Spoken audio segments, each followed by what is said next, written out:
lagi di Midnight Live. Dan langsung saja kita undang atas panggung Indra Sinaga. Mas Indra, apa kabar? Selamat datang di Midnight Live. Oh mania! Cocok banget di sini. Merdu banget suaranya ya. Kalau saya, langsung aja kita ngobrol, kita kasih tepuk tangan sekali lagi untuk Mas Indra. Silakan.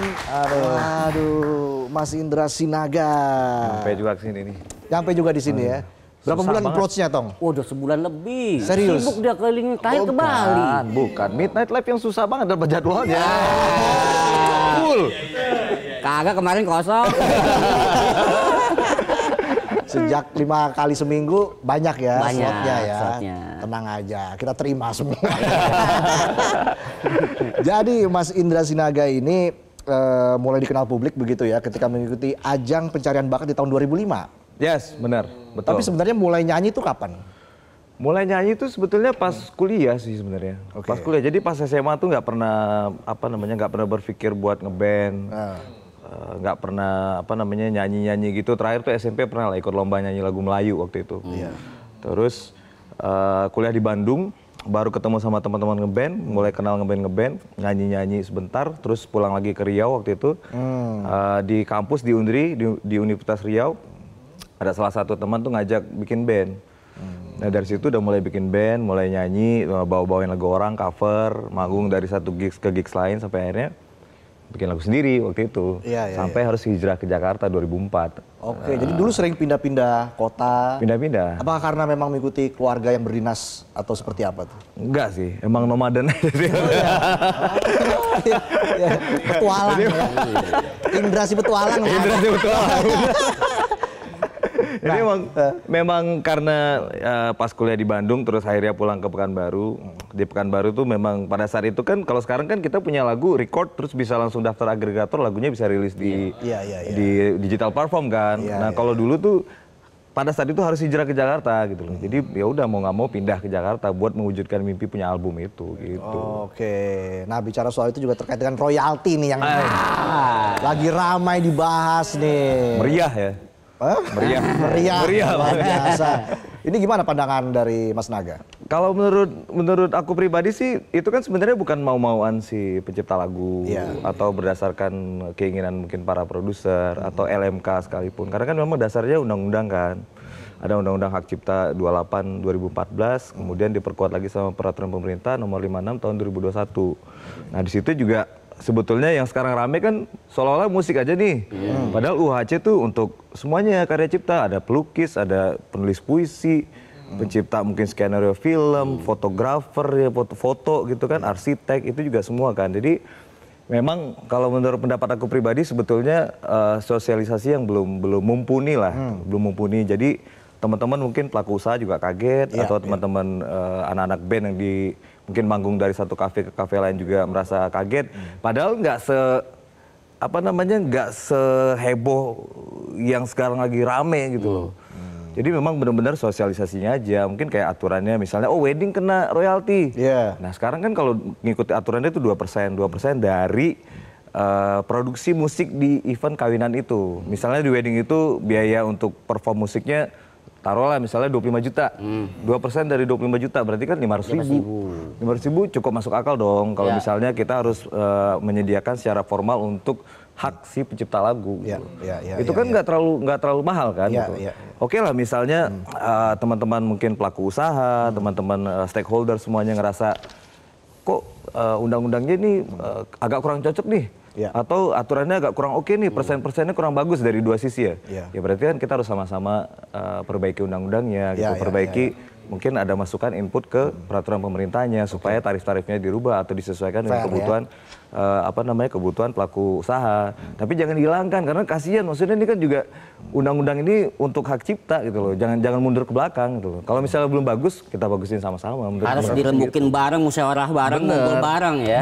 Bener. Pokoknya jangan mundur deh. Ini udah bagus nih. Kalau masih ada yang kurang-kurang, kita benahin sama-sama. Iya. Mas Naga sendiri sebagai musisi selama ini merasakan benefit yang cukup signifikan atau seperti apa? Benefit yang signifikan, ada kemajuan. Maksudnya dibanding dulu mungkin pertama kali rilis secara profesional itu 2005 ya, lagu Aku di Sampingmu di Celapop itu. Kemudian 2008 sama teman-teman Lila. Itu royalti hanya didapat dari musik label. Royalti mekanikal. Dari penjualan CD itu kita dapat royalti. Kita belum dapat tuh dari performing right, dari restoran, karaoke, soundtrack oke, udah itu sinkronisasi itu masih ada. Tapi kayak tempat karaoke, hotel, restoran, ruang publik yang ada hak ekonomi di sana memutarkan lagu kita tuh belum seramai sekarang kan. Nah sekarang tuh udah ada kemajuan. Nah terlepas dari mungkin ada yang kurang, ada yang mungkin ada human errornya, ada yang masih belum oke lah. Ya menurutku sih dibenahin gitu, jangan justru dihilangkan. Oke. Nah, sekarang kita bicara soal musik dan juga karir Mas Naga gitu ya. Sekarang solois. Apa yang paling berbeda nih ketika ngeband dan sekarang menjadi ya solo karir lah ibaratnya? Itu yang apa namanya, mungkin belum banyak, kayak Aumania juga masih banyak atau Indra Sinaga tuh siapa sih? Padahal Indra Sinaga tuh sama Naga Lila tuh sama Naga ada band juga sama gitu. Jadi mungkin yang membedakan dari segi musik jelas ya, versi Indra Sinaga yang sekarang tuh lebih apa ya, lebih simpel aja sih, lebih digital sebenarnya. Lebih digital. Jadi misalnya perform live tuh nggak harus ada drum, real drum atau bass drum. Jadi cukup dengan sequencer laptop aja udah bisa perform gitu. Terus mungkin kalau secara branding hari ini datang pakai sneakers, besok kalau sama ada band datang sini pakai sepatu boots mungkin. Kita bikin juga sih. Jadi pembeda. Gitu. Ada band September udah jadwal sama saya. Oh, udah ya? Wah, terima kasih. Karena rilis album ada band. Pas banget. Pas banget ya. Dari mantan, solo. Lengkap ya? Lengkap loh ya. Luar biasa. Nah Mas Naga bicara soal lagu nggak romantis. Mas Naga yang nulis, ya kan? Ini ada yang bilang juga banyak patahannya nih. Kayak misalnya ngerayu cewek, ya kan? Aku nggak apa? Aku nggak mau jadi mataharimu. Nah, aku nggak mau jadi mataharimu. Ternyata karena itu akan membuatku jauh. Itu memang maut gombalannya ini. Maut gawat ini. Ya? Ya, gawat ini. Gawat. Daripada apa gombalan-gombalan yang apa yang sekarang yang misalnya bapak kamu ini ya. Bapak kamu tukang somai ya? Nah, kenapa tuh? Kenapa? Pahit kayak pare. Iya, jadi waktu proses penulisan liriknya tuh gimana? Itu tuh sebenarnya pas aku nulis itu, jadi dulu pas lagi zaman sering di studio, belum punya anak waktu itu, gitu loh. Tapi udah nikah. Terus istriku masih kerja, jadi dia masuk pagi lah gitu. Pas aku pulang mungkin istirahat, terus dia udah pergi kerja. Ternyata hari itu hari ulang tahunnya dia. Nah, aku nggak ngucapin, gitu, lupa ngucapinnya. Terus nulis lagu nggak romantis itu. Maksudnya kan itu lagu kan sebenarnya secara judul aja udah nggak romantis, maksudnya bukan yang formal gitu. Lagunya memang buat goda-godain, buat nyeleneh-nyeleneh aja gitu. Pas dia pulang kerja, kasih tuh present tuh lagunya gitu. Harapannya dia happy kan, ternyata biasa aja. Nggak juga. Dipatahin juga. Aduh. Kayak penonton nih pulang langsung tidur. Mas Naga masih bikin lagu ya, luar biasa. Itu dia. Nah tentunya mimpi besar seorang Indra Sinaga tuh apa ke depannya? Mimpi besar kalau di musik aku tuh sampai sekarang tuh masih belum punya album solo kan.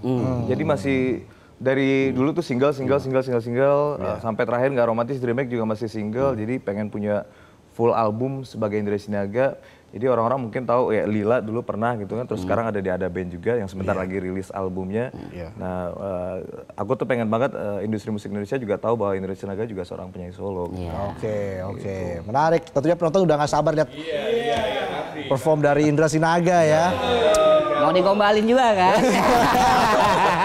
Jarang digombalin soalnya. Ya udah langsung aja kita sambut. Ini dia Indra Sinaga dengan Gak Romantis. Sampai jumpa.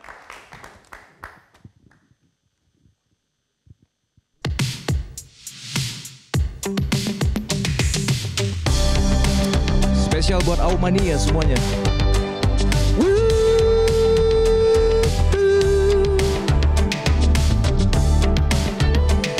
Tak pernah ku memberi mawar merah atau sebaik puisi yang indah.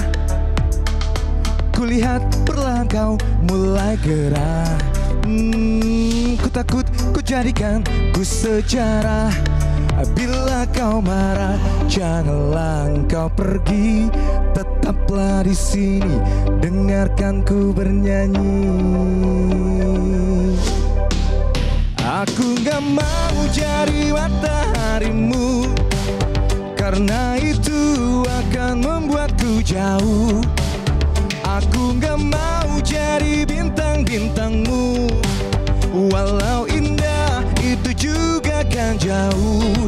Yang aku mau menjadi udaramu, selalu setia tiap hela nafasmu. Aku gak romantis, maaf aku gak romantis, maaf aku gak romantis, maaf aku gak romantis. Tis tis tis tis tis tis tis tis. Tak pernah ku memberi mawar merah atau sebaik puisi yang indah. Bila kau marah, janganlah kau pergi. Tetaplah di sini, dengarkan ku bernyanyi. Aku gak mau jadi mataharimu, karena itu akan membuatku jauh. Aku gak mau jadi bintang-bintangmu, walau indah itu juga kan jauh. Yang aku mau menjadi udaramu, selalu setia tiap hela nafasmu.